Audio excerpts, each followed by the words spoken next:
Hi everyone, my name's Emma. Today we are talking about capitalism and consumerism and how that is a form of environmental racism. When it comes to choices and decisions, the ones that we decide to do with more intention will help us create the world that we want to live in. So we talk about here on this channel, how can we take our power back every single day through creating more intentional choices. Capitalism and consumerism, these are two aspects that are a very big part of our culture that keeps the economy going. But what are they in their entirety? I'll put both definitions here, but capitalism is this society that we've created where the more you work, the more money you make, or money drives everything. And to create this society, consumerism has to happen because there needs to be this constant turnover of products, people buying things, of money being in motion. That is really the value of money, and it can only be seen when money is being moved, when money is being spent, when it is being made. Money isn't as of much value to the economy until it is being spent. So how does consumerism connect to environmental racism? We've talked about Cancer Alley in Flint, Michigan so far, and both of these areas are in really big industrial zones. And because of that, what do those plants, chemical plants, create? A lot of the times it's plastic and other products, and all across the world there's plants and factories that are being created that create products that are harming them and the environment and the people and us when we get them. A lot of these products are made at a very minimal safety level. There's a lot of cheap chemicals, a lot of very dangerous chemicals being added because they are so easily accessible, and that is destroying the environment that they live in, and a lot of those people suffer greater health risks, greater death rates than people that don't live in industrial zones. So plastic production, when we think of plastic, we might think of the stuff that our food comes wrapped in, but plastic is something that exists in over 9,000 objects in your home. So that means that the plastic industry is much more prevalent than just plastic straws and single-use plastics. It is present in everything that we own. Because of that, there are so many chemical plants that produce it all over the country and all over the world.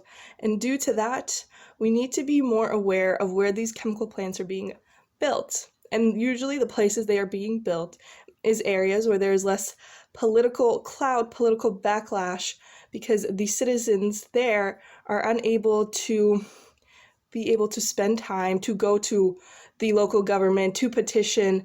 They are just trying to survive, to have food on the table. And because of that, those chemical plants, the owners of these plants know that going into these areas, they will have less issues than if they were to go in an area where people have more time and the ability to petition the government and to say, this isn't okay, we're not okay with this. And a lot of times, chemical plants, we don't know much about them unless you have studied them or you're in that industry. You probably don't know much about them. And because of that, many people are even unaware that the health problems, the cancer rates are because of these facilities. Now, they do look daunting. They are pretty massive and destructive.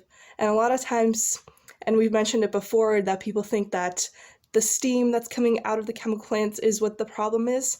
And the real problem is all of the tanks that are leaching off various chemicals. And a lot of the times there's many chemicals produced at the plant, and the waste can sometimes not be treated correctly or just dumped into the ground. And for a long time, that was how chemicals were dealt with. They were just dumped into the ground. The land was sold off. That is how Love Canal was discovered. But what was happening in Love Canal was also happening in New Orleans at the time. Exact same problem. But what was happening in New Orleans was very rarely talked about because of what was going on in Love Canal, and that it was a white neighborhood being affected, a poor white neighborhood versus a poor black neighborhood. So there is, even back when Superfunds were created, there was this level of whitewashing that was going on. So how did consumerism really push forward environmental racism and just expand it to the rest of the world?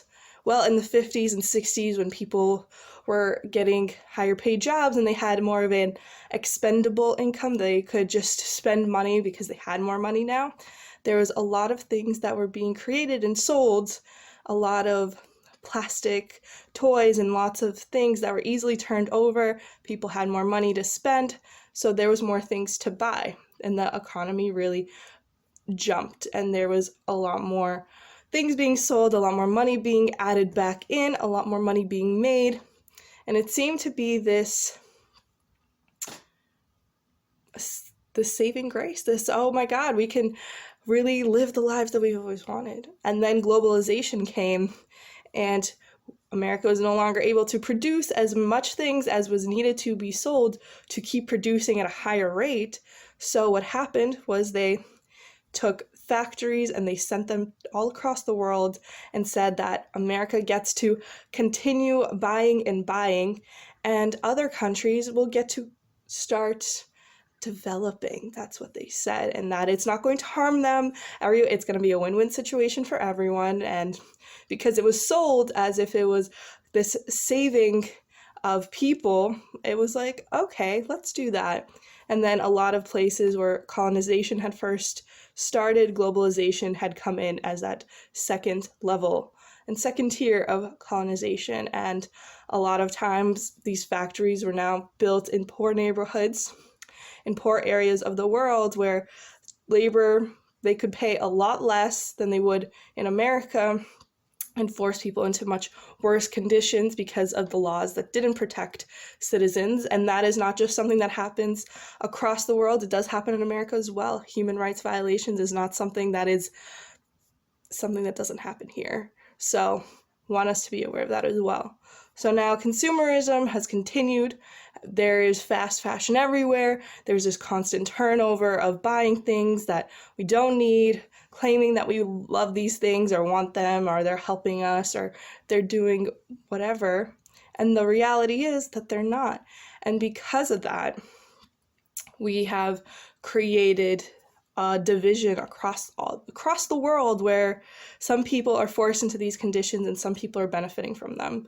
And because of this, environmental racism is not just something that happens in America, it is something that happens across the globe, where the races outside of white disproportionately feel the effects of higher death rates, higher cancer rates, and have to deal with environmental pollution much more than white people do. Because of that, continuing to consume without being aware of where these products are coming from, where your plastic is being made, where your clothes are being made, where food is being grown, how it's being dealt with. If you're eating animal products, who is forced to deal with that? Of course, animal products are their own section, and we'll get to that as well.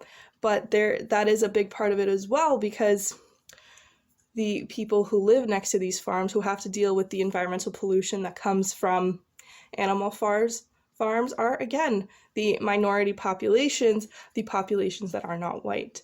So, and when we say minority, we mean that a majority of America is 2/3 of white, and 1/3, the minority population, is every other race. That is why that part of the population is considered the minority, because they make up lesser amount of the population in total.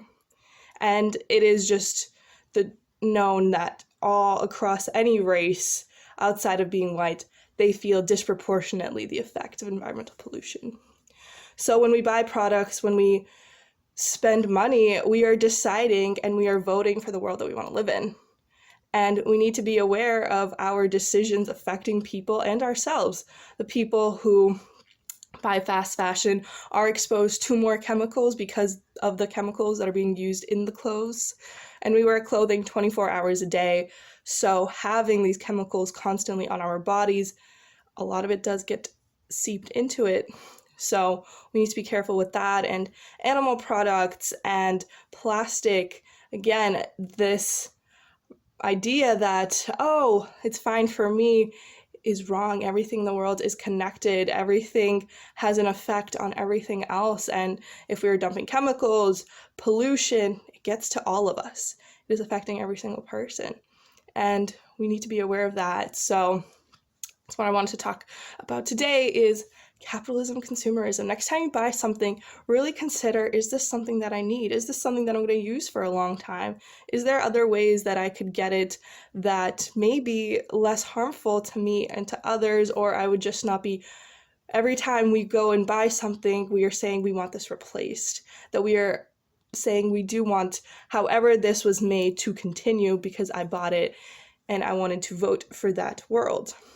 So sometimes buying things, and of course we live in a society where sometimes things pop up and we need things, and I think that that is how we should look at what is happening in the world, about all the things that we have access to. It's let's use them when we absolutely need them instead of just going to buy things just to buy them, just because we want to have retail therapy or things of that sort. And at the end of the day, that isn't helping us.